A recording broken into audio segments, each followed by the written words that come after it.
जिले में अमानिया मोटरसाइकल चालक एवं शब्द प्रदूषण को नहीं अभियोग आसवा पर एसपी पार्थ जगदीश कश्यप निर्देश क्रमे जानवाहन जांच अभियान चल अभियान समय 31 मोटरसाइकल कंपानी पक्षर लग असली साइलेंस बदल अत्यधिक शब्द सृष्टि कर नकली और परिवर्तित साइलेंसर व्यवहार गाड़ी जांच कर सेबड़ी जांच समय मद्यपान कर मोटरसाइकल चलाउथिबा घटना 20टी मोटरसाइकल जबत करिछि नवरंगपुर थाना पुलिस। गोटे मोटरसाइकल बाबद को 10,000 टंका लेखाए फाइन करा जायछि। कोर्ट निर्देश आनिबा परे मोटरसाइकल गुड़िक छड़ा जाउछि बोली थाना अधिकारी संबित बेहरा सूचना दैछन्ति। हाँ आमे हमरो एसपी सर आदेश अनुसार आमे गोटे सप्ताह धरिकी जो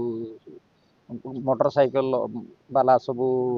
मॉडिफाइड साइलेंसर लगेगी जो साउंड कर बुलूले से मैंने आम चेकिंग करी पाखापाखि 31टा मोटरसाइकल साइलेंसर को बाहर कलु आउ फाइन पकईलु आउ से 31टा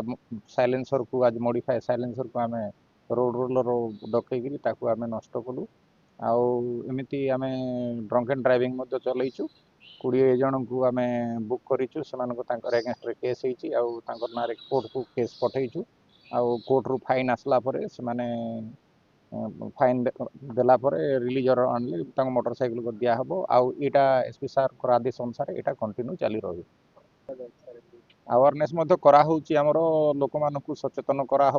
जो साउंड करी न व्यवहार करने साइलेंसर मॉडिफाइड साइलेंसर न व्यवहार करने